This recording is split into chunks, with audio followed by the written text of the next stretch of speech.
welcome to 2020, I guess. And I was going to record a video and upload it really soon. But then I realised that it was 2020. I probably needed to do something since it's 2020 and it's technically not a new decade. And before you tell me, well, you're wrong, because it is a new decade, but it's not a new decade, because there was no year. Sorry, I had to go sciencey on you there, but are my top 10 games for the decade? Of course, we have to start off number 5 with one of the games that has impacted the world by storm. A horror game that has so much lore in it that I can barely keep my head on without it exploding, realising how long it's going to take to explain the lore to my friends who have no clue what I'm talking about. And of course, it's Five Nights at Freddy's. Every single one of these games has been fantastic. Well, apart from one. Oh god, we do not speak his name. FNAF World. Anywho, those games, the first horror games that I grew up with, technically. Five Nights at Freddy's, the original, was released in 2014, I believe. Oh god, that makes me feel old. That was 5 years ago. I remember watching that. Anywho, and basically, right, so before this, I have to talk about my obsessions. When there's a game that I really like, I will literally do anything and talk to my friends about it whenever I have the opportunity to.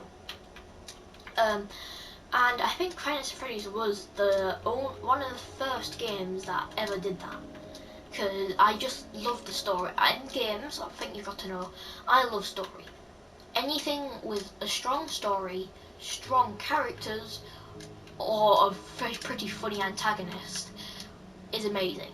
FNAF has two of them. It doesn't have a funny antagonist. The antagonist is a purple man who murders children, but you know. Anywho, wait, what? Is the antagonist the main bad guy?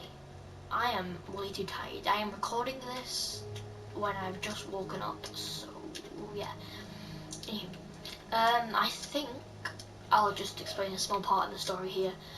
So, Five Nights at Freddy is like, right, I'm going to explain the first game because the first game was I was going to say the original, but of course it's the original because it's the first game. Sorry, I am way too tired recording this. Anywho, I keep saying anywho too much. And stop with the daylight. Stop. Anywho, as I was saying, Five Nights at Freddy's is a horror game where animatronics, well, 4 animatronics, sorry, I couldn't count. Technically 5 animatronics, but 4 animatronics are the main ones who come after you. That's Freddy, Foxy, Bonnie, and Chica. Chica the chicken, Foxy the fox, Freddy the teddy bear thing, and Bonnie the bunny. And a lot of people say they were terrified of either Bonnie or Foxy, but I was terrified of none of them actually. I think the one I was most terrified about was in Five Nights at Freddy's 2. The puppet. The puppet always scares me. Sorry, I just had to go there for a second. But anyway, yes, as I was saying, the puppet was one of the only animatronics that truly terrified me. Apart from, I'm actually not sure. I think that was the only one. Yeah, I can't think of any. But anywho, okay, I should stop saying anywho. It's always what you say. I think that is the number 5 spot for you. It's time to move on to number 4. Now, in the number 4 spot is a game that I actually, truly speaking, haven't watched much of, but I already fell in love with it. And I'm pretty sure it was made in 20 in the tens. It's rather quite it's actually rather a new game. I didn't expect it to be that new. I thought it would be released quite earlier. And what I am doing right now is I am ascending a mountain. As you do in the number 4 spot, Celeste. Now, Celeste was a game that was really, hopefully, like, appealed to me, and its art style and its little story, or whatever you like to call it. But I did skip a couple of chapters whilst watching. Okay, I know that's not what you're supposed to do, but I got bored. Not saying that the game is boring, I'm just saying that I got bored of the YouTuber who I watched play it. Not naming any names. But anywho, I should stop saying anywho. Stop saying anywho. Anyway, Celeste is a game where you climb a mountain as a girl named Madeline. Of course, I actually don't know much about the story, but I do know a little bit about what happens. It's a very beautiful game in its art style, and has very good, like, a very good moveset, I'd like to say. It has, well, plenty of stuff you can do. You can sneak and almost make it look like a dance. Oh god, my rubbish parkour skills are, well, rubbish. But anyway, you can double jump, I think, yeah. But it wastes some of your power. You can wall climb. It's very, oh sorry, I'm way too trying to explain games. But it's a very good game, let's just say that. Of course, there is plenty of characters in there, like, I don't remember his name, but it's a person who travels alongside you sometimes and appears sometimes, teaches you how to be calm with a feather. Don't know his name, can't remember the name. I haven't watched Celeste in ages. I should probably go back to it and watch the rest of it so I can understand what's happening. But yeah, I guess we're moving on to number 3. Also, in case you're wondering, Celeste was released in 2018, January 25th, I believe it said. But anywho, oh my god, I should stop. Anyway, let's move on to the number 3 spot. Now you see, I don't really like rhythm games, usually. I like the music in them, but I don't usually like things like Guitar Hero where you have to play it and it gets way too complicated. Beat Saber is one of the exceptions, but it's not actually what the number 3 spot is. The number 3 spot is by far one of my favourite games of all of the decade, technically not decade, but you know what I mean. And that is Just Shapes. Are you kidding me? Right, as I was saying, and that game is Just Shapes and Beats. That game was by far one of the games I've most watched ever. But I loved every second of it. I basically loved all of it. All the music, the fantastic music that I can't play here because I'll get copyright claimed, but and all the fantastic characters, like Square Man, who I don't think he has a name, but he cries a lot, but then he turns corrupt, and he has one of the best boss fights I've ever seen in any game. And of course there's the final boss fight, which I can't talk about because spoilers, but that was by far fantastic, the way the character was designed and everything. I love the plot. Well, just love the fact that a blue square has been given so much personality. Well, I don't mean the big blue square that cries, but the small blue square you play as has been given so much personality, even though it's just a block. And it's just fantastic. All the music is great. The story is better, and it's good. It's a good game. Also got a really big fan base, which honestly I wouldn't expect from a beat game. I don't know if I'm just tired saying that or not. Anyway, yeah, I think I talked about Five Nights at Freddy's a lot more than I did any of these other games so far. But yeah, just Shapes and Beats, you're definitely up there in my top 3. So let's move on to number 2, one just before number 1. Now, well, there's no way I couldn't talk about this game. It was fantastic throughout all of my time in this gaming amazing decade. There's one game that stood out to me and was probably the most funniest and amazing game I've ever played, and that is A Hat in Time.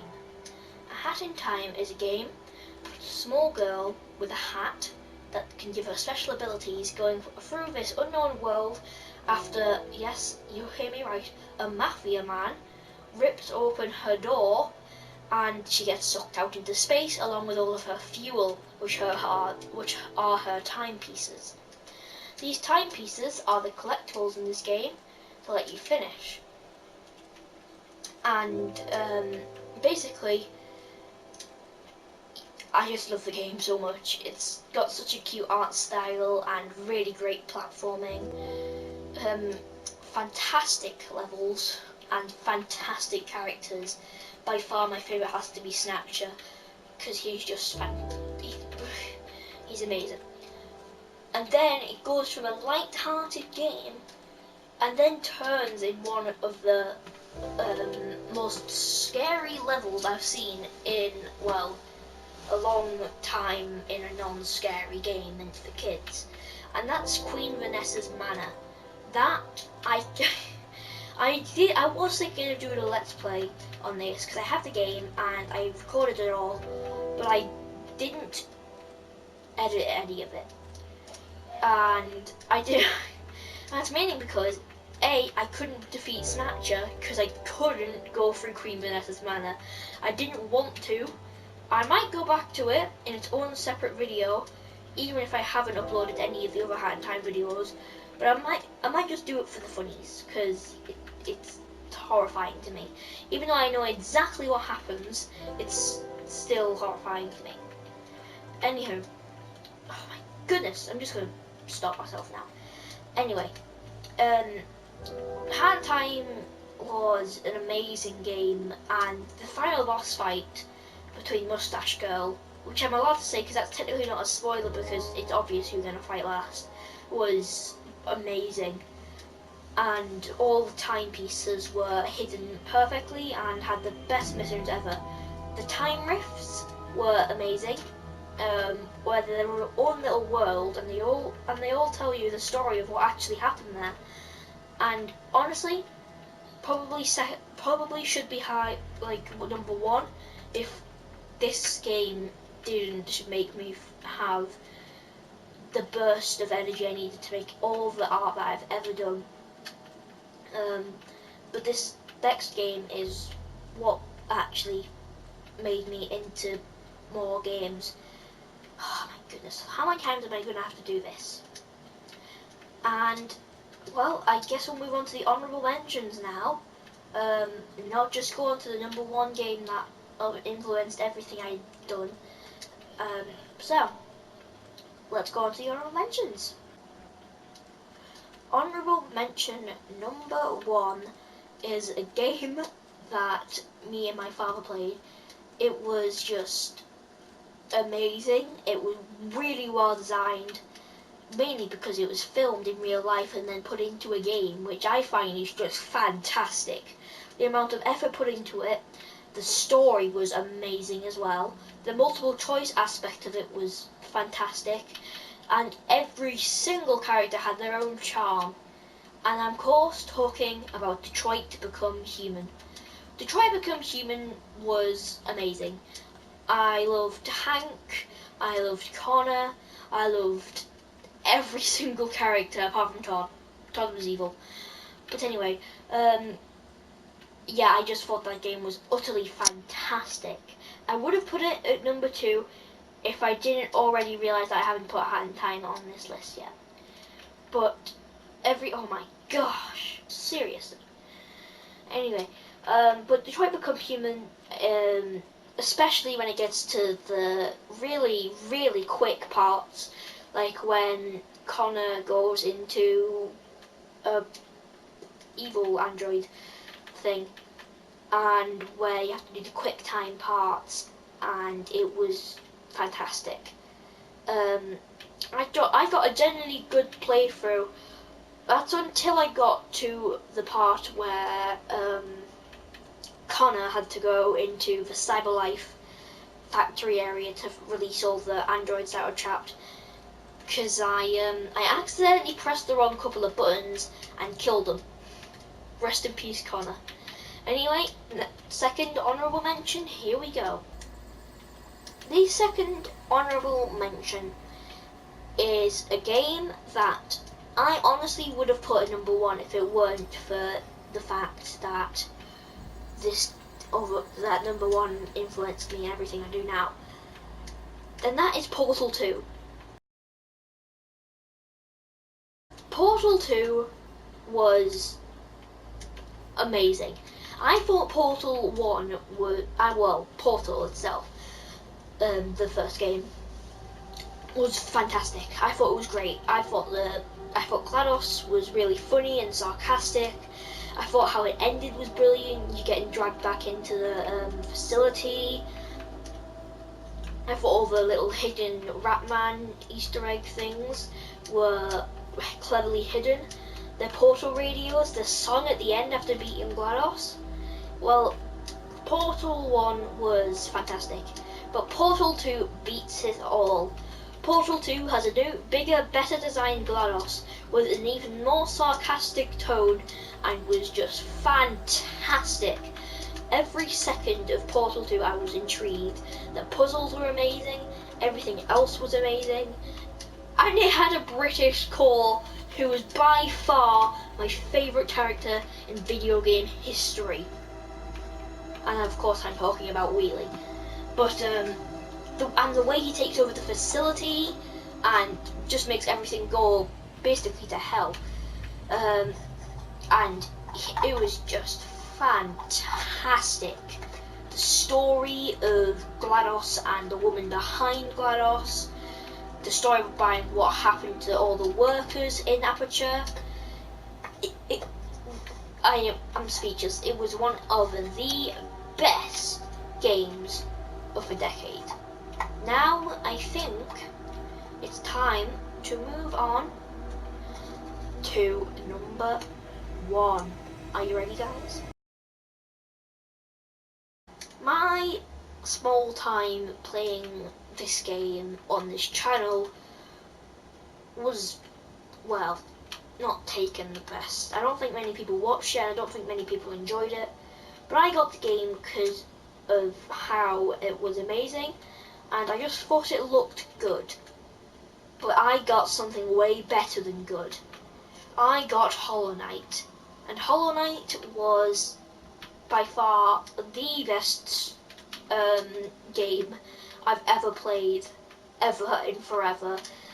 It was what started me doing my art. I did art for one of my favourite YouTubers named Merg, M-E-R-G, if you want to search him online. And I actually made it in his video, and that was just amazing to me. But that's what made my art start shining, and I'm going to leave it dark this time because this game was fully in dark for most of the time. This game's story was fantastic. The thought of a evil, almost, well, basically evil tyrant who had basically like made these creatures try and take over his son's place of being holding an infection in, was just, it almost made me cry whilst I was looking at the story and everything in it apart, and it was jaw-dropping. The amount of effort put into the game was just, yeah. Hollow Knight will be my forever remembered top game ever. The characters in it were amazing. Even the knight himself, who wasn't literally talking or doing any other action apart from fighting, jumping, and, well, interacting. But he had so much, well, he/she, I don't know what it is, but they had so much character, and just the blank stare in the eyes even made it just amazing, and more amazing. What? Like I said, I'm way too tired recording this. And of course, the other characters like Beretta, I think the name was, and Elderbug, Sly. Oh, I miss this game and I really want to return to it.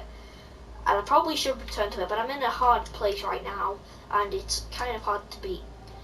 But I definitely would recommend watching Merg's playthrough of it, since he was fantastic at it and has completed the game almost 100%.